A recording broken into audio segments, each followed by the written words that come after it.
ನಿಮ್ಮ ಹಳೆಯ ಒಡವೆನ ಅಧಿಕ ಬೆಲೆಗೆ ಮಾರಬೇಕೆ?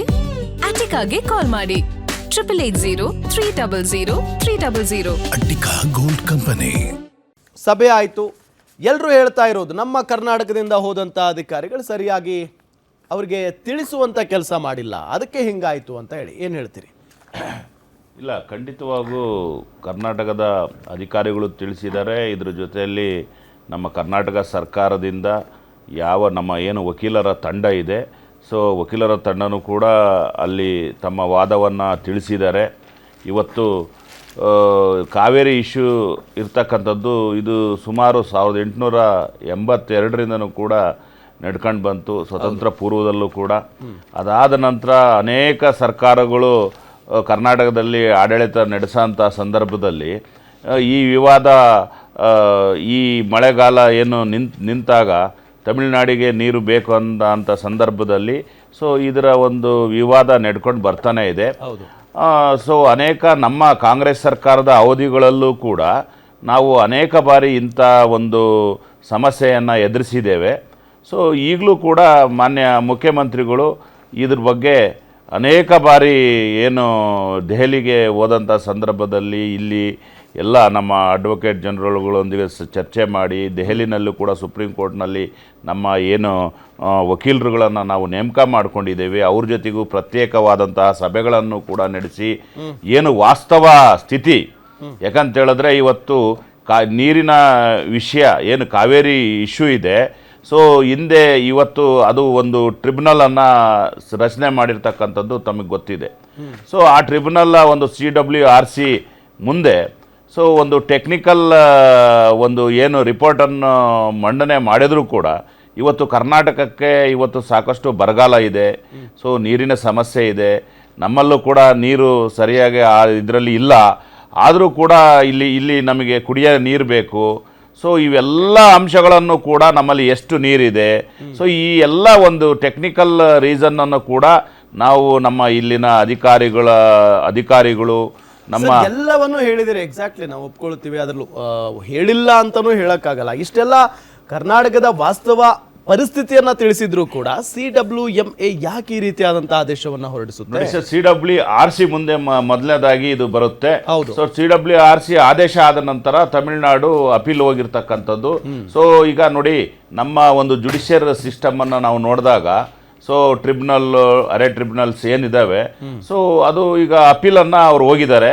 ಸೊ ಆ್ಯಸ್ ಎ ಕಾನೂನಿನ ಒಂದು ಪ್ರಕಾರ ಇವತ್ತು ನಾವು ನಮ್ಮ ಕರ್ನಾಟಕದ ಒಂದು ಏನು ಈಗ ಸ್ಥಿತಿಗತಿ ಇದೆ, ಸೊ ನೀರಿನ ಬಗ್ಗೆ ನಮಗೆ ಕುಡಿಯೋ ನೀರು ಎಷ್ಟು ಬೇಕು, ನೀರಾವರಿಗೆ ಎಷ್ಟು ಬೇಕು, ನಮ್ಮಲ್ಲಿ ಎಷ್ಟು ನೀರಿದೆ, ಸೊ ಈಗ ಸುಮಾರು 15 TMC ಅಷ್ಟು ನೀರು ಈಗ 15 ದಿನಕ್ಕೆ 1.3 ಇದ್ರಷ್ಟು ಹೋಗುತ್ತೆ. ಸೊ 15 ದಿನಕ್ಕೆ 15 TMC ನೀರನ್ನು ನಾವು ಕೊಡಬೇಕಾಗುತ್ತೆ. ಆದರೆ ನಮ್ಮಲ್ಲಿ ಸ್ವಲ್ಪ ನೀರಿನ ಕೊರತೆ ಇದೆ. ಸೊ ಇದೆಲ್ಲ ಅಂಶಗಳನ್ನು ಕೂಡ ನಾವು ಖಂಡಿತವಾಗೂ ಈಗಾಗಲೇ ಅದರಲ್ಲಿ ವಾದವನ್ನು ಮಂಡಿಸಿದ್ದೇವೆ. ಆದರೆ ಜುಡಿಷಿಯರಿ ಸಿಸ್ಟಮಲ್ಲಿ ಅದರ ಒಂದು ತೀರ್ಪು ಬಂದಾಗ ಸೊ ಕಾನೂನಿನ ನಾವು ದೃಷ್ಟಿನಲ್ಲೇ ಈಗ ಇದನ್ನ ಸುಪ್ರೀಂ ಕೋರ್ಟ್ನಲ್ಲಿ ನಾವು ಪ್ರಶ್ನೆ ಮಾಡಬೇಕಾಗಿದೆ. ಸೊ ಖಂಡಿತವಾಗೂ ನಮ್ಮ ಸರ್ಕಾರ ಸಮರ್ಥವಾಗಿ ಈ ಒಂದು ಇಶ್ಯೂಗೆ ಸಂಬಂಧಪಟ್ಟಂತೆ ಏನು ವಾಸ್ತವ ಸ್ಥಿತಿ ಇದೆ ಅಂತಕ್ಕಂಥದ್ದನ್ನ ಸುಪ್ರೀಂ ಕೋರ್ಟ್ಗೆ ನಾವು ಅಧಿಕಾರಿಗಳ ಜೊತೆಗೆ ವಕೀಲರ ಮುಖೇನ ಕರ್ನಾಟಕ ಸರ್ಕಾರ ಈಗಾಗಲೇ ನಾವು ತಯಾರಿಯನ್ನು ನಾವು ನಡೆಸಿಕೊಂಡಿದ್ದೇವೆ. ಖಂಡಿತವಾಗೂ ಸುಪ್ರೀಂ ಕೋರ್ಟ್ನಲ್ಲಿ ಸಮರ್ಥವಾಗಿ ವಾಸ್ತವ ಸ್ಥಿತಿಯನ್ನು ಮನವರಿಕೆ ಮಾಡಿ ಸೊ ಏನು CWMA ಆದೇಶ ಇದೆ ಸೊ ಅದನ್ನು ರದ್ದುಪಡಿಸಲಿಕ್ಕೆ ಏನು ಬೇಕೋ ಆ ಕ್ರಮವನ್ನು ಸರ್ಕಾರ ಕೈಗೊಳ್ತಾ ಇದೆ. ಎಸ್ ನಾಗೇಂದ್ರ ಬಾಬು ಸರ್, ಏನು ಹೇಳ್ತೀರಿ? ಮೊದಲ ರಿಯಾಕ್ಷನ್ ಈ ವಿಚಾರಕ್ಕೆ? ಮೊದಲನೇ ರಿಯಾಕ್ಷನ್ ಏನೂ ಇಲ್ಲ. ಇದು ಇತಿಹಾಸ ನೋಡ್ಕೊಂಬಂದರೆ ಯಾವಾಗಲೂ ಕೂಡ ಕರ್ನಾಟಕ ರಾಜ್ಯಕ್ಕೆ ಅನ್ಯಾಯ ಆಗ್ತಾ ಇರ್ತಕ್ಕಂಥದ್ದು ಯಾವಾಗ ಈ ಪ್ರಾಧಿಕಾರಗಳು ಅನುಷ್ಠಾನಕ್ಕೆ ಬಂದೆ ಆವತ್ತಿಂದ ಕೂಡ ತಮಿಳುನಾಡು ಪರವಾಗಿನೇ ಬರ್ತಾ ಇದೆ, ಕರ್ನಾಟಕ ಮಲ್ತಾಯಿ ಧೋರಣೆ ತೋರಿಸ್ತಾ ಇರ್ತಕ್ಕಂಥದ್ದು ಮೊದಲನೇದು. ಎರಡನೇದು ಏನಪ್ಪ ಅಂತಂದರೆ, ರಾಜ್ಯ ಸರ್ಕಾರ ಇವತ್ತು ಜವಾಬ್ದಾರಿ ತಗೋಬೇಕಾಗಿತ್ತು. ರಾಜ್ಯ ಸರ್ಕಾರ ಯಾಕೆ ಜವಾಬ್ದಾರಿ ತಗೊಂಡಿಲ್ಲ ಅಂತಂದರೆ ಅವರು ಬರೀ ಸಂಪುಟ ರಚನೆಯಲ್ಲೇ ಮುಳುಗೋಗ್ಬಿಟ್ಟಿದ್ದಾರೆ ಸಂಪೂರ್ಣ. ಇವತ್ತಿನವರೆಗೂ ಕೂಡ ಯಾರನ್ನ ಮಿನಿಸ್ಟರ್ ಮಾಡಬೇಕು, ನಾಳೆ ಸದನ ಇದೆ ಅಂದರೂ ಕೂಡ ಇವತ್ತಿನವರೆಗೂ ಯಾರು ಮಿನಿಸ್ಟರ್ಗಿರಿ ಕೊಟ್ಟಿಲ್ಲ.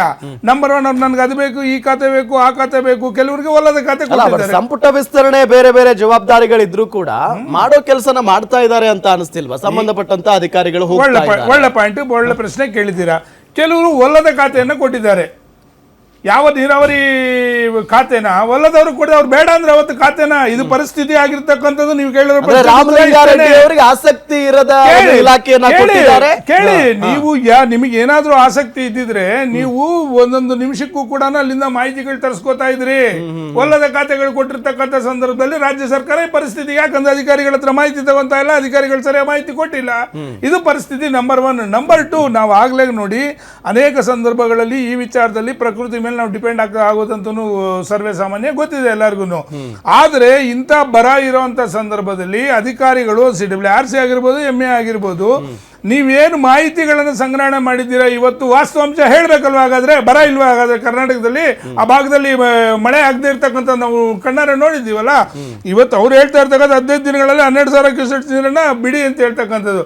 ಕಬಿನಿಯಲ್ಲಿ ಮೊನ್ನೆ ಮಳೆ ಬಂದಂತ ಸಂದರ್ಭದಲ್ಲಿ ಜಾಸ್ತಿ ನೀರೇ ಹೋಗಿದೆ. ಹೌದು, ಈ ರೀತಿ ಜಾಸ್ತಿ ನೀರು ಹೋದಂತ ಸಂದರ್ಭದಲ್ಲಿ ಇವನ್ನೆಲ್ಲ ಕೂಡ ಗಣ್ಯಕ್ಕೆ ತಗೊಳ್ತೇನೆ.